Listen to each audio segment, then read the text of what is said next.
C'est samedi 24 décembre 2022, débute pour un mois ou plus que ça, les opérations d'enrôlement des électeurs dans 10 provinces, dont celle du Congo central. Et pour en parler avec nous, sur ce plateau, notre invité, Papi Ngangou, président de la Ligue des nationalistes congolais. Bonsoir et bienvenue. Bonsoir, monsieur Christian. Merci. Alors, je suis heureux de vous recevoir pour parler de cette question. Kadima a rassuré qu'il y aura élection.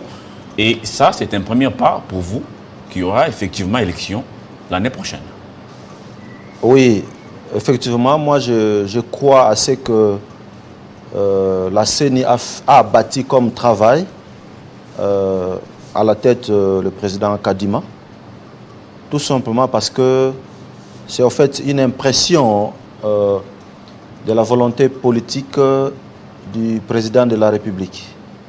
Et je crois fermement en cette personne et que tout ira bien et nous y apprêtons.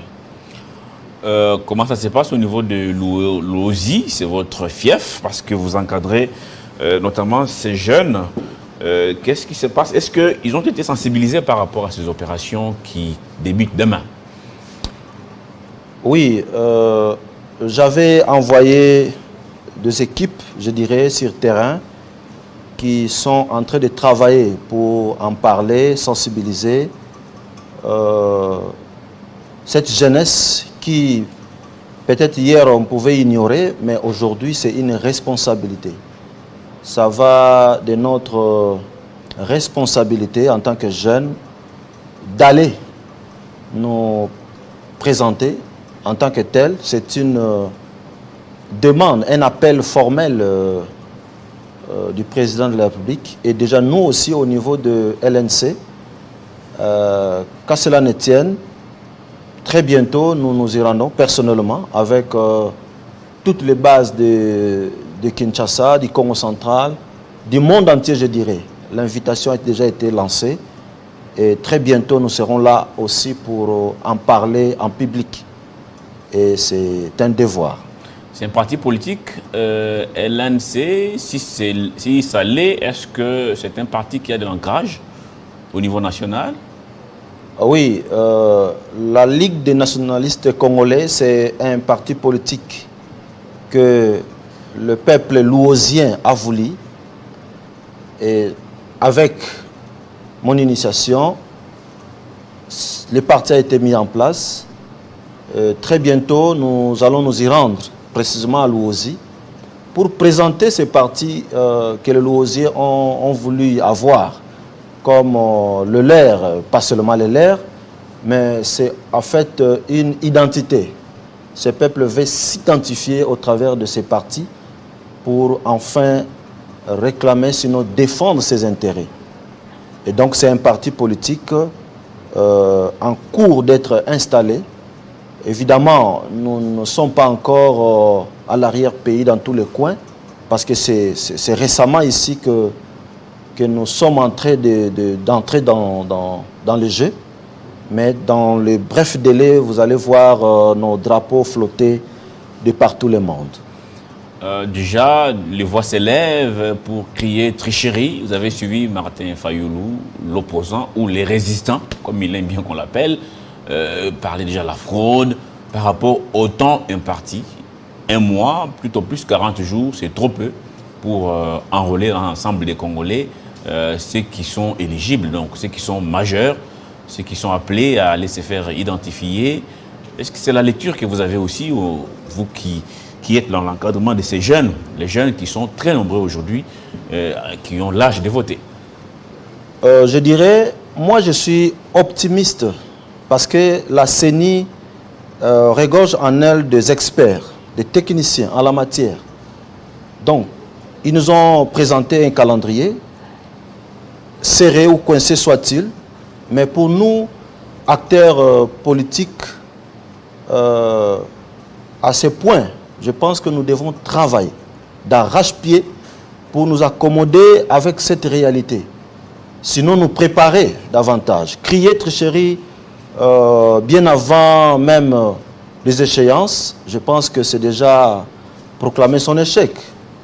Ce n'est pas ça mon vouloir pour qui que ce soit, mais chacun de nous, en tant qu'acteur, devrait tout simplement, n'est-ce pas, faire des agencements, sinon des concessions, pourvu que nous ayons des élections apaisées et dans les temps. C'est mon vouloir. Élections apaisées avec autant de partis politiques. Certaines langues parlent des 1000 ou plus de 1000 partis politiques. Est-ce qu'on n'est pas parti pour des contestations? D'autant plus que si vous prenez les deux chambres du Parlement, Assemblée nationale, Sénat réunis, ça ne vous donne pas 1000 sièges pour satisfaire tout le monde.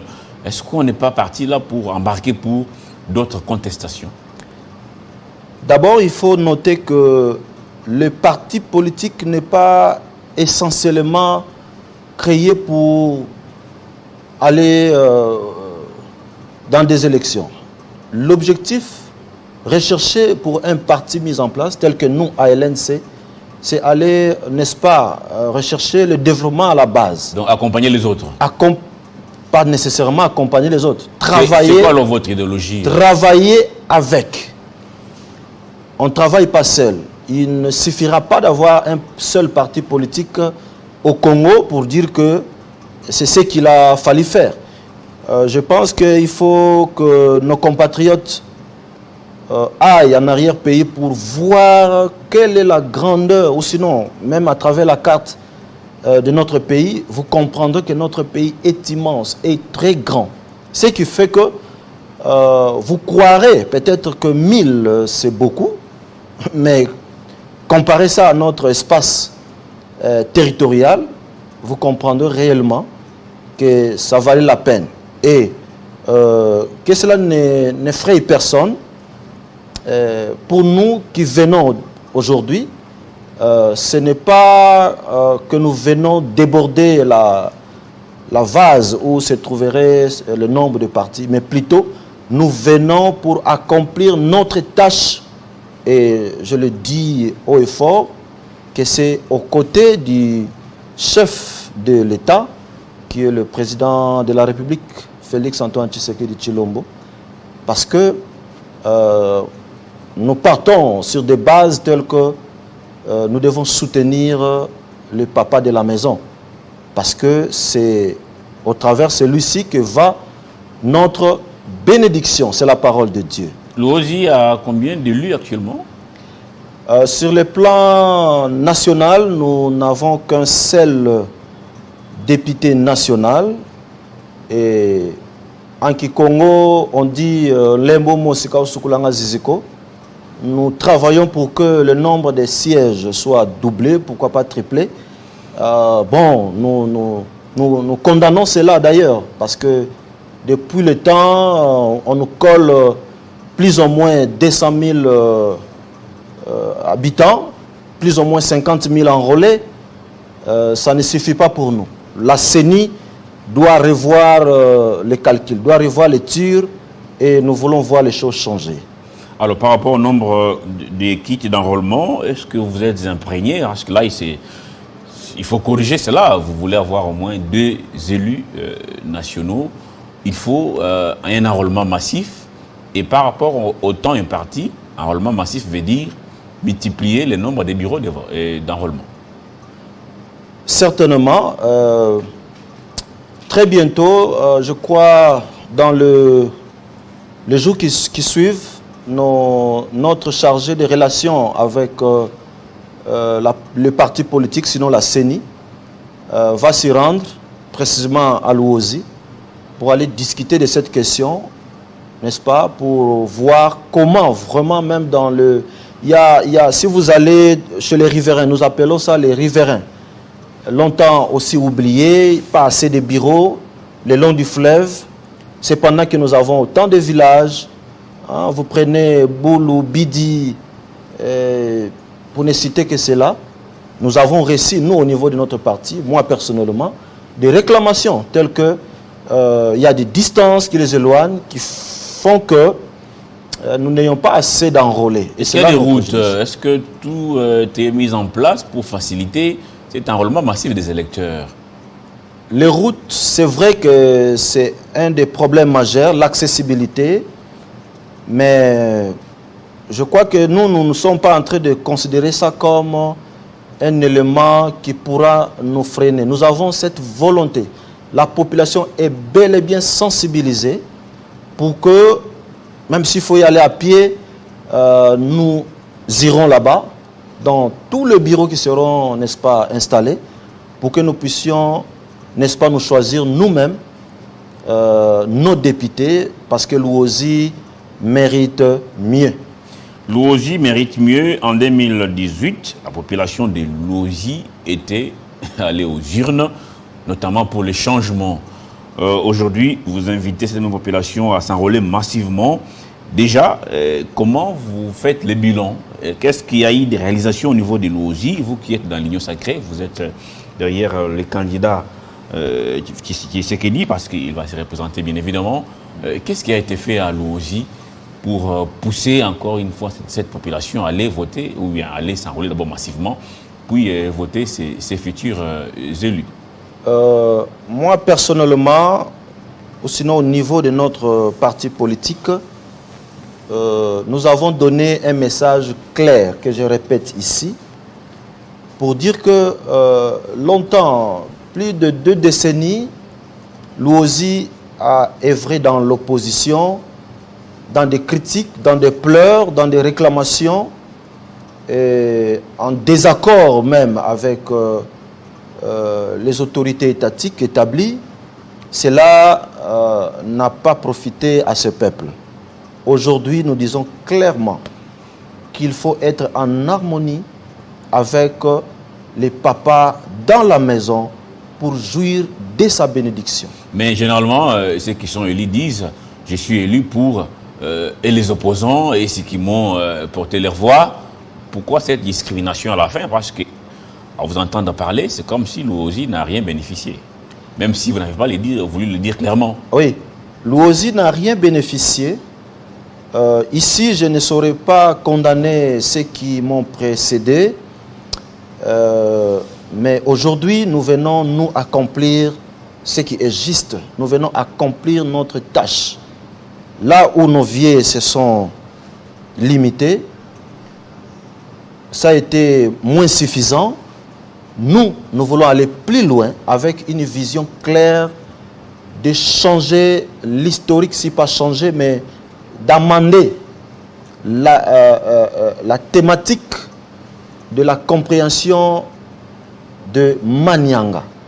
Qu'est-ce qu'un Munyanga? Un Munyanga est devenu une injure, je peux dire, sur la place publique. Si vous sillonnez la ville, vous n'allez pas aimer. Mais je pense qu'avec notre arrivée, nous allons changer les donnes pour que ce peuple soit honoré. Et c'est le moment. Quels sont les défis majeurs alors au niveau de l'Ouosi? Parce que vous parlez de cet honneur. Qu'est-ce qu'il faudra-t-il faire en priorité pour l'Ouosi après 2023? Parce que là, c'est déjà consommé. Je ne sais pas si, avec les programmes des 5 anciens territoires, est-ce que ça va réellement aider la population de l'Ouosi? Mais s'il faut poser des actes, qu'est-ce qu'il faut pour cette population? Nous disons ceci chez nous. Kufongo diabando kikwa kalawaku. Sinon, ça veut dire, là où il y a des conclaves, sinon des arrangements, il faut qu'il y ait le vôtre. Au sommet de la nation, ou sinon au sein du gouvernement, n'empêche qu'il y ait quelques têtes, mais nous disons que ce n'est pas suffisant.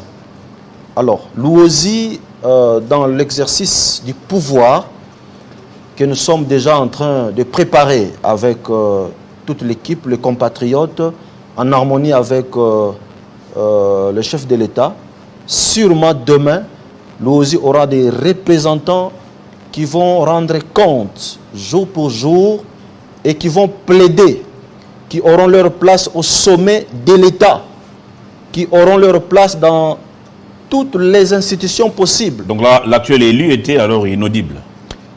Je ne saurais parler de lui ici. Je sais qu'il a fait son travail. Mais nous parlons, nous disons de ce que Nous rapportons plutôt ce que le peuple dit et ce qui est réel. Alors, votre parti politique, Ligue des nationalistes congolais, aussi œuvre dans l'encadrement des jeunes à travers les footballs. Comment ça se passe? D'abord, pourquoi avoir choisi le football? Certains considèrent ça comme une distraction. Pourquoi ne pas orienter ces jeunes vers les travaux champêtres, par exemple, mais ils sont dans le football? Oui, pour ce sujet, j'ai deux points majeurs que je suis en train de poursuivre. D'abord, le football uni. Le football rend tout le monde, je dirais, d'accord. De quelle couleur politique ou sociale que vous soyez, au moins devant le foot, nous sommes d'accord. Alors, nous avons constaté qu'il s'est passé des moments tragiques dans ces territoires où les jeunes ont commencé à emprunter certaines voies de délinquance et l'encadrement était nécessaire. Et nous avons trouvé que le football était utile, n'est-ce pas, pour bien encadrer cette jeunesse. Et de deux, aujourd'hui, le football n'est plus comme nous l'entendions d'antan, mais aujourd'hui, c'est devenu le business, c'est un business. Et nous voulons voir ce que j'ai dit dernièrement en mai quand j'y étais. Je voudrais voir un jeune ressortissant du territoire d'Elouosi prester dans l'équipe nationale et pourquoi pas aller dans de grandes compétitions, de grands clubs au niveau mondial et revenir au pays, sinon dans son territoire, construire, comme le cas de notre frère sénégalais à son village Bambali où il a construit. Je parle de Sadio Mané. Il a bel et bien construit, c'est à l'aide du football. Il n'a pas fait la politique, il n'a pas fait je ne sais pas moi quoi d'autre, mais c'est au travers le foot que ce jeune a décoré son village. Et c'est ce décor, c'est ce marque d'honneur que nous voulons rapporter au Congo central, sinon à l'Ozi.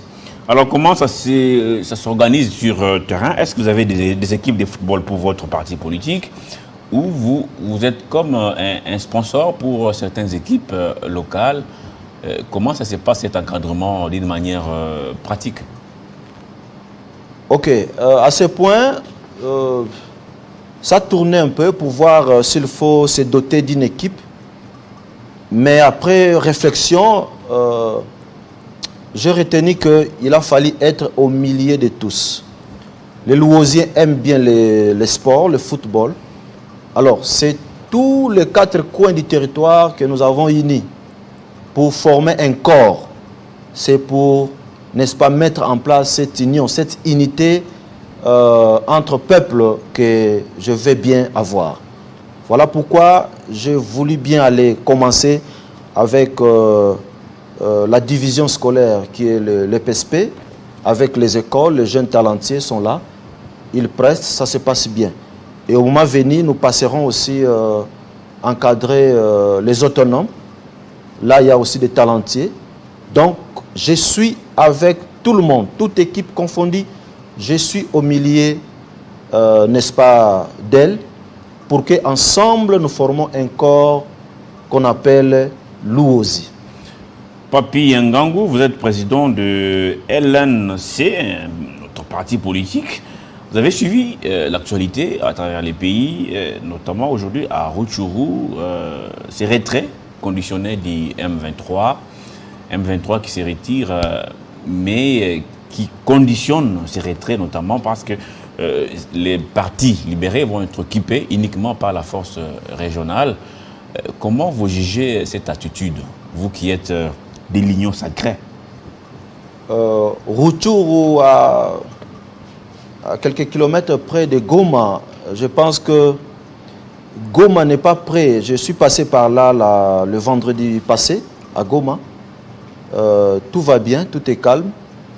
Mais sur cette question, je pense que ça préoccupe énormément le chef de l'État, qui est le commandant suprême des forces armées. Et à ce point, nous sommes en train de suivre ça de près. À aucun moment, aucun instant, que, n'est-ce pas, ces groupes armés prendront les 4 coins du Congo. S'ils peuvent ok, faire ce qu'ils font, tant mieux, mais les FARDC sont bien disposés pour bloquer la route. Est-ce que ce n'est pas un piège, le fait de céder, n'est-ce pas, les partis libérés à la force régionale? Elle va y rester pour combien de temps? Pour quoi faire? Et ça, c'est un flou artistique apparemment entretenu. Est-ce que ce n'est pas un piège? Est-ce que ce n'est pas une forme de balkanisation voulue? Hein, l'opinion s'interroge à haute voix d'ailleurs. La question de balkaniser le Congo ne commence pas aujourd'hui. C'est depuis Lumumba que cette histoire a été décriée et nos prédécesseurs ont laissé des messages que nous gardons, que nous suivons, ne pas trahir le Congo, de rester unis. Bon, même si l'esprit fédéraliste tente de vouloir s'implanter aussi, mais nous sommes en train de travailler pour voir quelle sera la meilleure formule par la suite. Je ne saurais pas dévoiler ce qui est considéré comme des questions discrétionnelles au niveau de la sécurité, mais je sais que le président de la République est là-dessus et nous sommes confiants que rien et rien alors ne passera outre les Congolais. Rien ne passera outre. Un dernier mot par rapport à cette levée de la mesure de notification par les conseils de sécurité de l'ONU. Est-ce que c'est déjà un boulevard pour pouvoir rapidement armer nos forces loyalistes afin d'en finir avec les groupes armés, pas seulement les M23? Vous connaissez que ces groupes sont légion dans la partie est de notre pays. Au niveau de la coopération internationale, sinon le ministère des Affaires étrangères, il y a un travail qui s'est fait pour qu'à tout moment, nous puissions avoir des avis harmonisés sur des questions d'intérêt national, en l'occurrence pour le Congo.